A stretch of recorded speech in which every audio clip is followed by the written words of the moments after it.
ईश्वरं सुता श्रीमन् पूर्वा सन्ध्या. You see, there's no preference there. Everyone's striving to, God, I have to get into this mindless space. Why? Why? Is it, I don't know if you were really asking that, but what it feels like to me is maybe because like I think I have to act on the thoughts as opposed to just, when you're just letting them go. Like Because you think the thoughts are yours. okay, is that what it is? They're not yours. Uh-huh. And when you really get that, and that's a big one for the ego, Mm-hmm. don't tell me I'm not the creator of my thoughts. But you're not.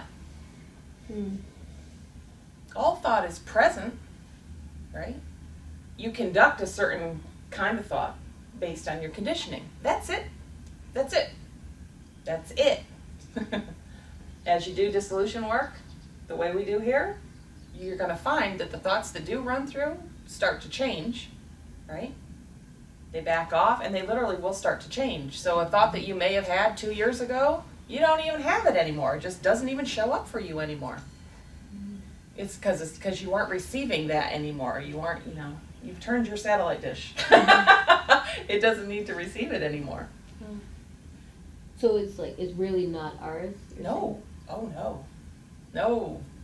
Mind is singular, just as your personality. So all thought is contained. And it's all just energy that's been labeled with words. And so thought comes based on the conditioning that's present here. And whatever the specific, you've got the general imprint, but then you also have individualized imprinting based on your story, right? And so you will be a receiver for the things that need to run through that help you to constantly reinforce your story. Those are the thoughts that are going to move through because they're attracted to you. You're like a beacon for them. But you're not here, remember, to change it. The point isn't that that's bad and I don't want to think those thoughts anymore. That's what everyone's trying to do, right? But repolarizing doesn't stop anything. Because you're holding that as a bad thing. It's not a bad thing. It's just a product of what was learned. That's it. But that's not you, right? And so to see through the whole thing and just allow it. I always say, like, the mind suffers from neglect. That's what happens. You want a still mind?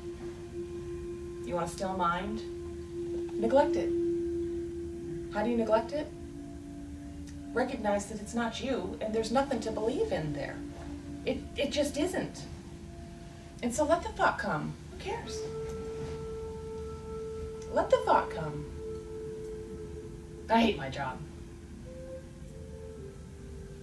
Be present at work.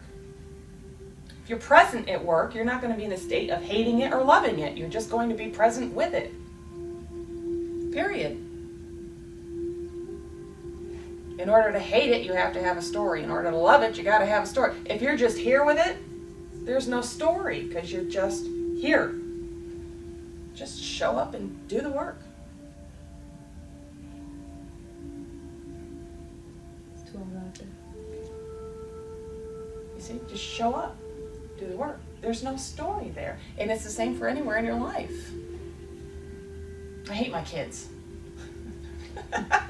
Show up and be present with your children. Can you give an example of that one?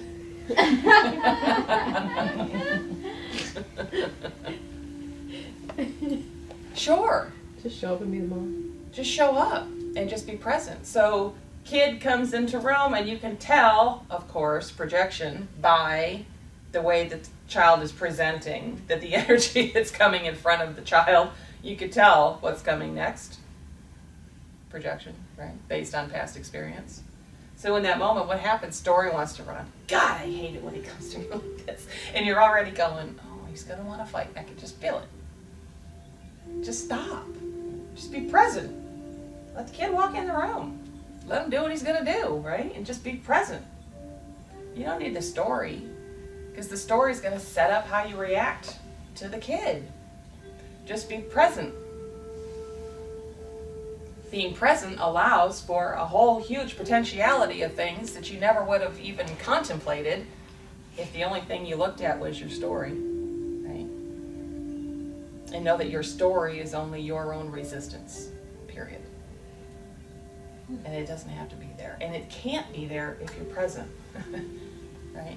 And being in the present moment, there's no time. It's just singular. It's just, there's no time there. So how can there be a story? There can't be. So let him come with his crazy request. It doesn't mean your answer changes. Doesn't mean your answer changes. But maybe it does. But at least you're open to whatever it's going to be in the moment. Whereas before holding the story, there was only one answer that was going to come.